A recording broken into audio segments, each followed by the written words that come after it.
Hallelujah! Praise the Lord! Magandang hapon po sa inyong lahat. Pwede po ba natin palapakan ng Panginoon? Ayan, hallelujah. Purihin ng Diyos sa hapon na to. Papasalamat tayo sa Panginoon sa kanyang kabutihan at katapatan sa buhay ng bawat isa sa atin. Parang napapansin ko habang lumilipas ang taon ng 2024 ay paganda at paganda kayong lahat. Pagwapo at pagwapo kayong lahat. Tingnan niyo po yung mga katabi niyo, ang gaganda at ang gagwapo. Ayan. Amen po. Parang hindi payag yung iba. parang disagree sa akin. Naniniwala ba kayo na maganda at gwapo ang mga katabi niyo? Amen. Purihin ang Panginoon. Dahil po yan sa kabutihan ng Diyos. Seryoso po ako na kayo po ay gumaganda at gumagwapo. At sapagkat mabuti ang Diyos. Papasalamat tayo sa Panginoon, purihin siya sa buhay ng ating mga kapatid na nanguna sa atin sa praise and worship. Salamat sa Panginoon, sa buhay din po ng mga tambourine dancers. Napakagandang presentation na inoffer para sa Panginoon. Purihin ang dakilang pangalan ng Panginoon. So umagang ito, patuloy po tayo na mag-aaral ng salita ng Panginoon. Ang tema po natin this month ng January ay guidance of the Lord o God's guidance, gabay ng Diyos. And last Sunday po ay ang topic po natin o yung title ng sermon po natin last Sunday ay Living by God's Guidance or pamumuhay sa pamamagitan ng paggabay ng Diyos. Sa hapon naman na ito, sa pagkakataong ito ay guided by God o ginagabayan o ginabayan ng Diyos. Mga bagay na positibo o mga benepisyo na matatagpuan natin sa pamagitan ng mga paggabay ng Diyos. By the way, bago natin tuluyang umpisahan ang topic natin, naalala ko lamang kanina doon sa ating praise and worship. Hindi ko akalain na yung simpleng kanta na Jesus loves me, this I know. Tama ba ako? Jesus loves me, this I know. For the Bible tells me so. Hindi ko po talaga akalain na pwede pala nating gamitin yon sa ating worship service. No, buong buhay ko, akala ko yung awit na yon ay para lamang sa mga bata. You know what? Habang inaawit po natin yung awit na yon, Jesus loves me, this I know. For the Bible tells me so. Naalala ko, ay hindi pala talaga tayo adult. Hindi pala talaga tayo tumanda. In the sight of God, maaring tayo tumanda sa edad natin. Tumanda tayong iba sa inyo, nanay, tatay na. Pero alam po ba ninyo, sa paningin ng Diyos, we are all children of God. Sabi doon, lahat tayo ay mga anak ng Diyos. Tayo ay, parang bumalik ako sa pagiging Sunday school student. Kung saan, nakatingin ako sa ating Heavenly Father. At sinasabi niya sa atin, mahal ko kayo mga anak. Sa hapon na to, that is the affirmation from the Word of God, from the message from our worship service kanina, na talagang tayo po ay mga anak ng Diyos at tayo ay kanyang minamahal. It is affirmed, it is confirmed, it is being attested by the Word of God that Jesus loves me, this I know, for the Bible tells me so. Hindi po ito chismis, hindi po ito chinismis ng kapitbahay nating Marites. Hindi po. Yung sinasabing Jesus loves me, this I know, hindi po ito fake news. Ito po ay totoo because the Bible tells me so. Amen po ba? Palakpakan natin ang Panginoon. Hallelujah. Mahal tayo ng Diyos. Mahal tayo ng Diyos, kaya't lagi niya tayong ginagabayan. Mahal tayo ng Diyos, kaya't ayaw niya tayong mapahamak. Ayaw niya na mapariwara ang buhay natin. Ayaw niya na mapasama ang buhay natin. Mga magulang, maraming mga magulang na nandito, nanay at tatay. Naniniwala ako na walang isang magulang dito na nangarap o na nag-isip na mapahamak o mapasama ang kanyang mga anak. Tama ba? Walang nanay o tatay. No? siguro kahit na masama o masamang tatay o masamang nanay sa ibang mga bagay, pero pag para sa kanyang anak, hindi siya mag-iisip na mapasama ang kanyang anak. Ang mga magulang, normally, ang mga pangarap niya na sana paglaki ng anak ko, maging doktor, maging professional na guro o teacher, maging lawyer, maging attorney, maging pilot, di ba? Ganyan tayo. Walang magulang na nangarap na ang kanyang mga anak ay sabihin, anak, paglaki mo, gusto ko maging professional ka na holdapper. Meron bang ganon? Anak, paglaki mo, gusto ko maging ikaw ang pinaka-successful na magnanakaw. Walang ganon. No, lahat ng magulang gusto natin ay mapabuti ang ating mga anak. How much more sa ating mapagmahal ng Diyos sa ating lahat. Kaya nga, narito ang ating Panginoon sa ating buhay, sa ating kalagitnaan. Ginagabayan niya tayo sa pamamagitan ng kanyang mga salita. Sapagkat, una sa lahat, ayaw niya ni isa man sa kanyang mga anak, na kanyang mga nilikha ay mapahamak. Nais niya na tayong lahat ay mapabuti, magkaroon ng maayos na buhay, magkaroon ng malalim na relasyon sa Kanya, magkaroon tayo ng kapatawaran, kaligtasan. At higit sa lahat, magkaroon tayo ng buhay na walang hanggan na tanging sa Kanya lamang natin makuha sa pamamagitan ng ating pananampalataya sa ating Panginoong Hesukristo. Purihin ang Diyos. Guided by God. Sa Psalm chapter 32 verse 8 to 11. Tingnan po natin yung next slide po. Let's see. Yan, sabi rito, because we live in a complicated world, we all need guidance. Naniniwala ba kayo dyan? Tayo daw po ay nabubuhay sa isang napaka-komplikado at napakahirap na mundo o kapaligiran. At sa magitan niyan, dahil dyan, kailangan po natin ng gabay. Ang mundo po ay hindi pabuti ng pabuti. Hindi po paganda ng paganda. Although, every month or every year, meron po mga nade-develop o mga na-invent ng mga bagong mga technology. When it comes to technology, yes, siguro pwede nating sabihin na umuusad ang mundo. When it comes to technology, halimbawa ngayon, bumili ka ng bagong cellphone ngayon, no? Bagong iPhone. Ano ba yung pinaka-latest model ng iPhone? Hindi ako familiar sa mga model ng cellphone eh. Let's say iPhone, ano ba? iPhone 15, no? Bumili ka ng iPhone 15 ngayon, January 14. After 1 month, may bagong labas na iPhone 50. iPhone 50 na kayang magluto. Ganon kabilis ang technology, no? Sino ba mag-aakala? Dati, alam nyo na naabutan ko yung cellphone, yung kauna-unang cellphone, yung Alcatel. Sino nakakaalala ng Alcatel? Si Kuya Alvin, alam niya yun. May antena yun. Parang safeguard. Sumunod doon yung Nokia. Yung Alcatel noon na sa touching. Na gano'n yun. Kasi kahit ibagsak mo yun, hindi na babasag. Hindi, talagang yung mga Alcatel noon, antibay eh. Ang hugis safeguard yun. Gano'n ang mga cellphone noon. Sino magkakaroon ng smartphone? Ngayon, ang tao, puro may smartphone. Kahit ng mga young people ngayon, may smartphone. Mga student, they have all smartphone, but ang mga estudyante ngayon ay hindi naman talaga smart. Sabi nga nung isang nabasa ko sa statement, sabi niya, mga tao daw ngayon ay mayroon silang smartphone, pero ang mga tao ay stupid. Sorry for the word, pero talagang gano'n ang nabasa ko eh. They have smartphone, but they are stupid. Kasi they depend on smartphone. Di na sila makapagsalita ng maayos, di na sila makapag-depend ng maayos, di sila makapagpaliwanag ng para sa sarili nila. They always depend on the smartphone. So sino ang smart? Yung phone. Yung tao, hindi smart. So kung sa technology ang pag-uusapan, yes, nag-develop ang mundo.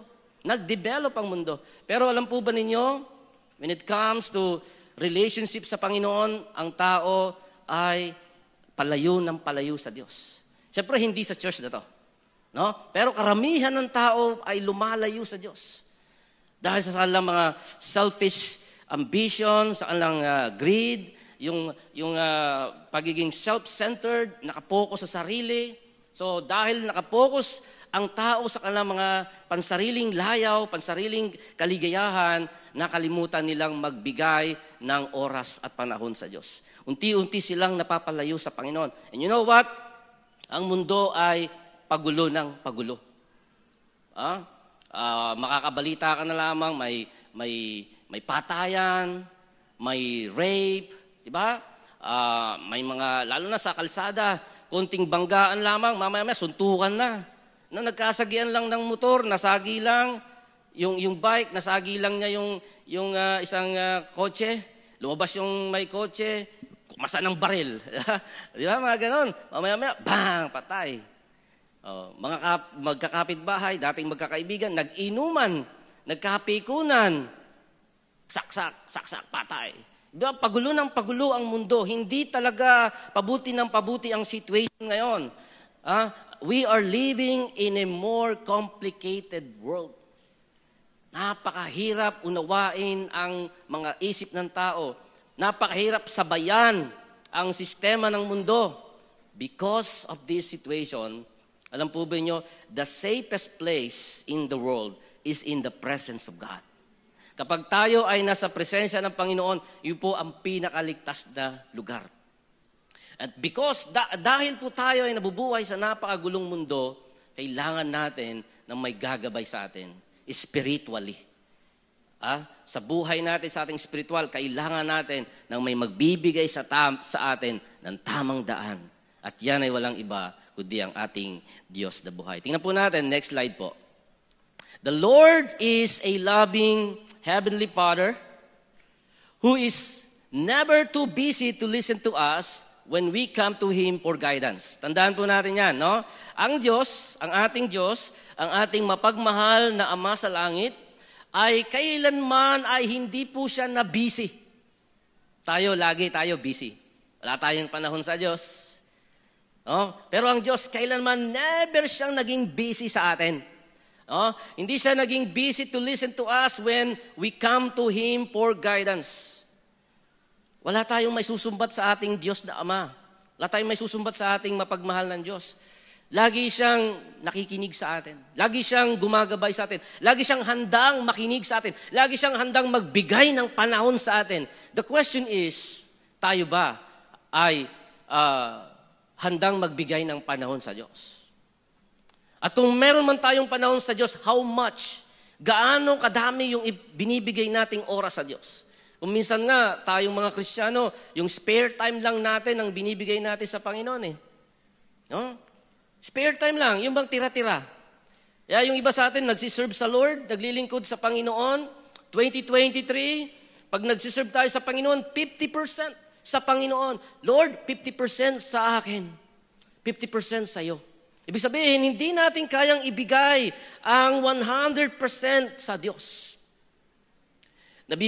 Nakakapag-simba lamang tayo, nakakaalala lang tayo magsimba o magbasa ng Biblia o kaya makapanalangin kapag yung mga tira-tirang oras. Pero mas maraming oras we spend in Facebook, we spend in social media, ba? We spend in holidays.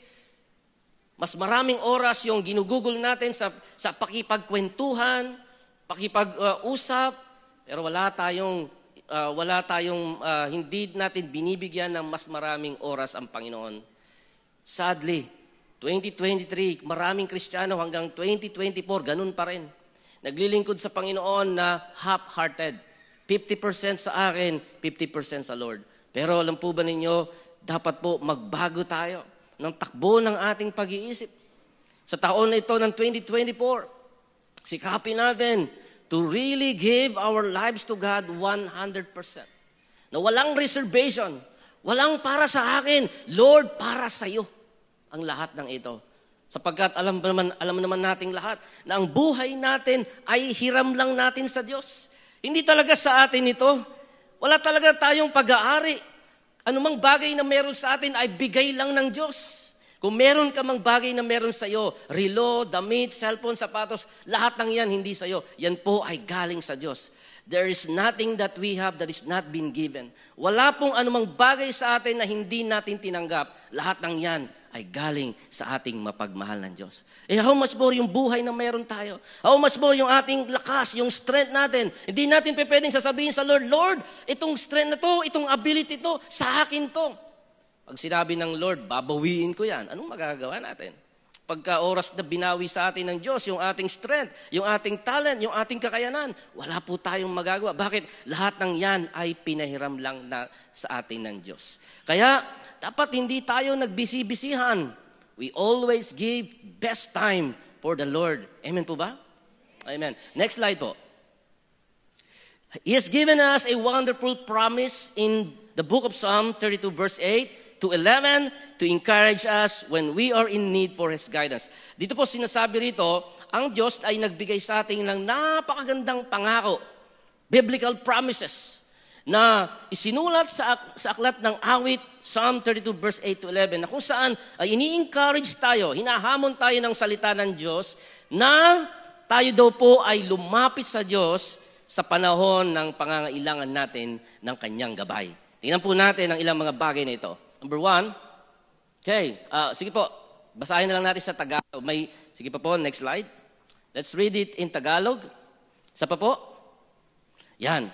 Verse 8 to 11 sa Tagalog po. Psalm 32, 8 to 11. Sabi ron, ang sabi ni Yahweh, aakayin kita sa daan. Yan, no? Sabi ni Yahweh, aakayin kita sa daan, tuturuan kita at laging papayuhan. Verse 9, huwag kang tumulad sa kabayo o sa mola na walang pangunawa, na upang sumunod lang ay hahatakin pa ang renda. Diba, yung mga kabayo, diba, kaya nga lagi may tali sila, tawag doon renda. So, yung jockey o yung nakasakay doon sa kabayo, hinahawakan yon para kung tatakbo o hihinto. Sino nakasakay na sa kabayo? Wala pa? Sa Baguio, di ba, meron daw doon, no? Sa Baguio, merong current, no? Horse riding. Sino nakapunta sa Baguio? Ayan, no? Nakasubukan nyo ba doon? Yung sumakay doon sa kabayo, no? Ayan, so, alam niyo yung renda, di ba? So, pag hinatak mo yun ng paganon, tama ako noon? O, hindi eh. Minsan, ang style nila, yung sound eh. Yeah! Parang taekwondo, no? Taekwondo, yeah! Tatakbo yung kabayo. Pag sinabi mo, ho, ho, ho, ho, ho, ho, ho, ho, hihinto yung kabayo. Diba? Ganon. Pero, effective din yung renda, yung hawak, yung tali. Yan. So, ganyan daw yung mga taong walang direksyon. Diba, masakit, no? Masakit. Sabi ng Biblia, yung tao daw na walang direksyon, yung tao daw na padalos-dalos ng kanyang mga desisyon sa buhay, walang nagbibigay sa kanya ng gabay, ay parang kabayo o mola na walang pangunawa, na upang sumunod lang ay hahatakin pa ang renda. Yan po yung mga taong hindi ginagabayan o walang gabay ng Diyos kasi ayaw nilang magpagabay sa Diyos. Hindi dahil ayaw ng Diyos, kundi sila yung ayaw magpagabay sa Diyos. Alam nyo, gusto ko lang maintindihan ninyo, no? Ang Diyos ay walang pinipili sa pagbibigay niya ng pagmamahal, sa pagbibigay niya ng kapatawaran, sa pagbibigay niya ng pagpapala, sa pagbibigay niya ng gabay. Lahat po ng yan ay available for everyone. Pero bakit may mga taong nakakatanggap ng pagpapala? May mga taong nakakatanggap ng blessing. May mga taong nakakatanggap ng gabay, ng forgiveness, kapatawaran sa Panginoon. Bakit may mga taong hindi? Alam nyo, ang problema, ang difference, ay yung ating choice. Yung mga taong pinili nilang gabayan sila ng Diyos, ginagabayan sila ng Diyos. Pero yung mga taong pinili nila na mamuhay sa sarili ng kakayanan, ayaw nilang magpasakop sa Diyos, ayaw nilang isuko ang buhay nila sa Diyos, ayaw nilang gabayan sila ng Diyos. It is their choice, kaya hindi sila ginagabayan ng Panginoon. It is always about our own choice. Kaya nga kapag ang pili natin, Lord, ikaw po ang gumabay sa akin, then you will experience God's guidance in your life. Amen po ba? Pero pagka matigas ang ulo mo, ayaw mo magpasakop sa Panginoon, ayaw mo isuko ang buhay mo sa Panginoon, hahayaan ka ng Lord. Hindi ka pipilitin ng Panginoon. Hindi niya i-enforce yung will niya sa'yo. Hahayaan ka ng Lord na masaktan. Hahayaan ka ng Lord na magkamali, mag-fail, mabigo sa pamagitan ng iyong failure, sa pamagitan ng iyong kabiguan, na masaktan, matututo ka. At kapag natuto ka, yan yung time na babalik ka sa Panginoon. Amen po ba? Ganyan po yun eh. So tuloy natin, sabi roon, huwag kang tumulad sa kabayo o sa mola na walang pangunawa, na upang sumunod lang ay hatakin pa ang renda. Verse 10, labis na magdurusa ang taong masama, ngunit ang tapat na pag-ibig ni Yahweh ang mag-iingat sa sino mang nagtitiwala sa Kanya.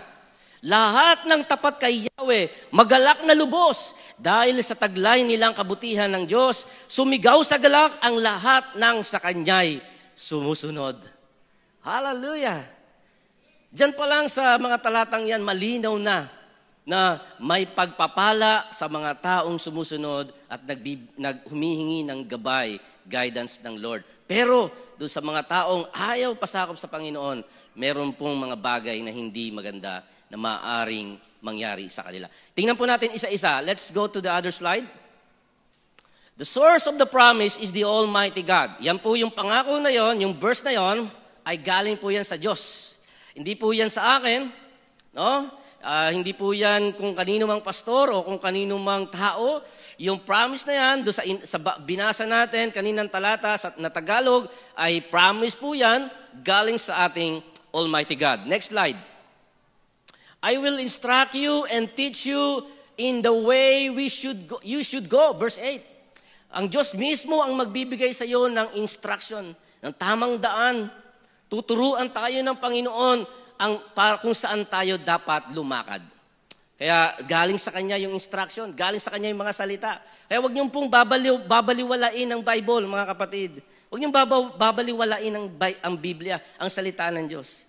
Ang salita ng Diyos ay ang Biblia ay hindi lamang po ito isang ordinaryong aklat. Okay? This is not an ordinary book. Hindi po ito isang libro lamang na pwede mong mabili lamang sa National Bookstore o sa amamang pamilihan ng aklat. And then pagkatapos mong basahin, nagsawa ka na, itatago mo na kasi wala nang silbi, nabasa mo na yung content. Hindi po. The Bible is living Word of God.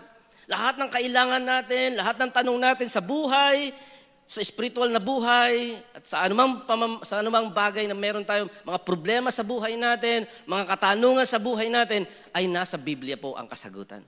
The Bible is the written Word of God. Buhay na salita ng Diyos na nagbibigay sa atin ng gabay. Ang sabi ko nga sa inyo last Sunday, this is the road map. Ito yung mapa natin sa paglilingkod at pananampalataya sa Diyos, sa spiritual nating journey sa Panginoon, para mas makilala natin siya. Alam nyo, hindi po natin makikilala ang Diyos sa pamamagitan ng newspaper, sa TV. Hindi nyo makikilala ang Diyos sa pamamagitan lang ng mga kung ano-anong social media. Makikilala mo ang Diyos sa pamamagitan lamang ng Kanyang salita. Binigay sa atin, dito niya ni-reveal ang Kanyang kalooban. Dito ipinakilala ng Diyos ang Kanyang plano, ang Kanyang kalooban para sa ating lahat. Okay, next slide po. Okay, next slide po. The value of this promise depends upon the character of the one who made it. So yung pangako, yung kahalagahan daw ng mga pangakong ito, yung value ng mga pangakong ito ay nakasalalay sa katangian ng nagbigay ng pangako. At syempre, walang iba kundi ang nagbigay ng pangako ay walang iba kundi ang ating dakilang Diyos. Next slide. Ito po yung mga promise. Doon po sa nakalagay sa binasa natin kanina, sa Book of Psalm, verse 30, number 32, 8 to 11. So ito po yung mga nakalagay doon. The promise is inclusive. Nariyan na lahat. Okay? So ano po yung mga nakalagay doon? Number 1, instruction. Binigyan tayo ng Diyos ng instruction. First of all, He promises to instruct us with the truth. Binigyan niya tayo ng instruction. Pinangakuan niya tayo ng instruction ng katotohanan. Promises to instruct us with the truth. Instruction na may katotohanan. Hindi po ito kasinungalingan. No? Totoo po yung pangako sa atin ng Panginoon. The world offer us direction that are full of error, but the Lord's guidance always lead us the right way at the right time. Ang mundo, ang mga pangako sa atin ng mundo, mapapahamak tayo. Kapag sinunod natin ang pangako ng sanlibutan, mapapahamak tayo mga kapatid. Kaya pero, sabi roon, no, the Lord's guidance always lead us the right way at the right time. Sa tamang panahon, sa tamang lugar, ang gabay ng Diyos. Number 2, teaching. Teaching, when we open His Word, the Lord teaches us and help us understand what the Scriptures mean. Verse 8, tinuturuan tayo. Hindi lamang tayo binibigyan ng instruction, tinuturuan din tayo ng Diyos sa pamamagitan ng Kanyang mga salita. Kaya read your Bible. May Bible kayo? Read your Bible. Jesus loves me, this I know, for the Bible tells me so. Nasa Biblia ang katotohanan. Read your Bible, mga kapatid. Kung wala po kayong Bible, ibenta nyo ang bahay nyo, bumili kayo ng Bible. No? Ano lang po yun? Exaggeration yun. Ang ibig sabihin ay, bigyan nyo ng halaga ang Biblia. Kung wala kayong personal na Bible, nakakabili nga kayo ng milk tea. Bible pa kaya? Magkaano lang yung Bible? Okay, counsel. Counsel means advice. I will advise you with my eye upon you. Psalm 32 verse 8. Yung advice ng Diyos. The best advice in the world. Hindi mo na natin kailangan pang humingi pa ng mga kung ano-anong advice sa kung sino-sino. Ang Diyos ay nagbibigay sa atin ng advice through His written word. Sa mga sermons, sa mga preaching, sa mga Bible study, nandiyan ang gabay ng Diyos, mga counsel, mga advice ng Panginoon. Protection. God's eye upon us also demonstrates His protection and watchful care over us wherever we are and whatever we do. May protection din.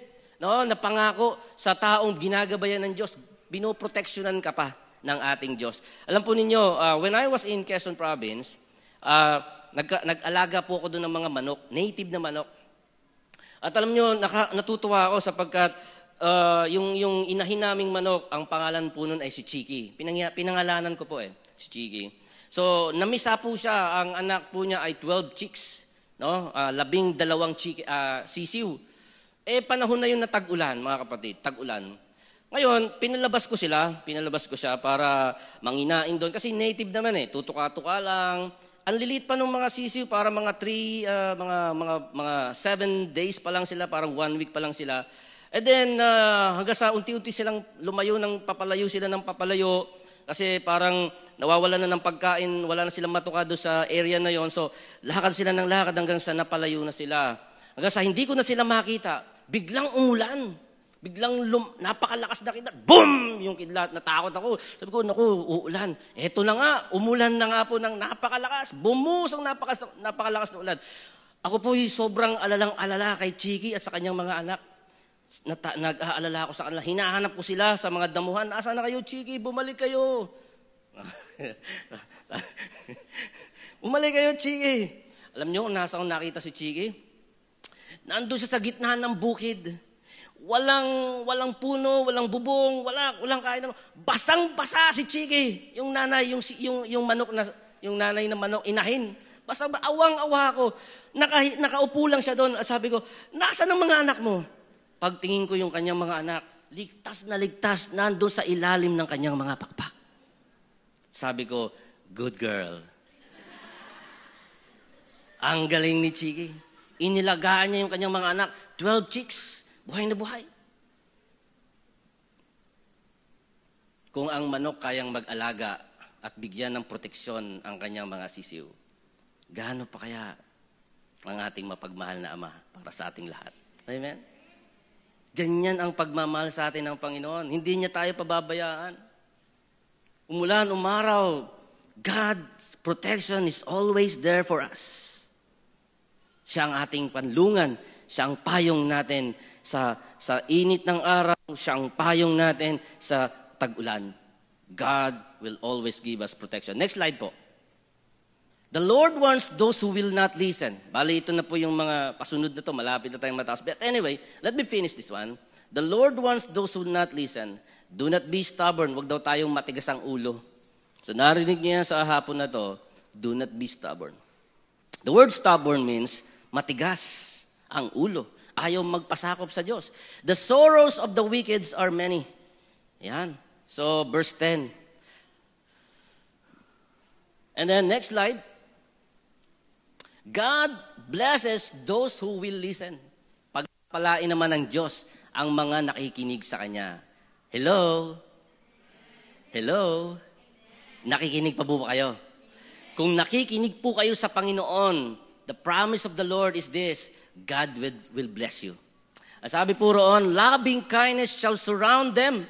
They will be glad and rejoice. Verse 10 and 11. Imagine, loving kindness shall surround them.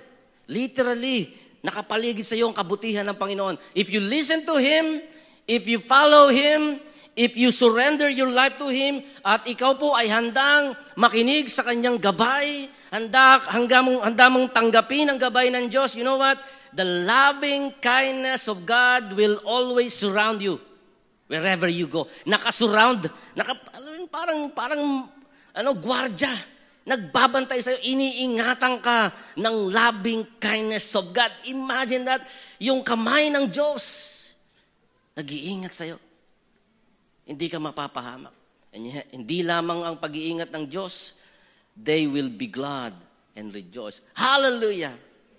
Ang mga Kristiyanong nagpapagabay sa Diyos, may kagalakan. May tuwa sa puso.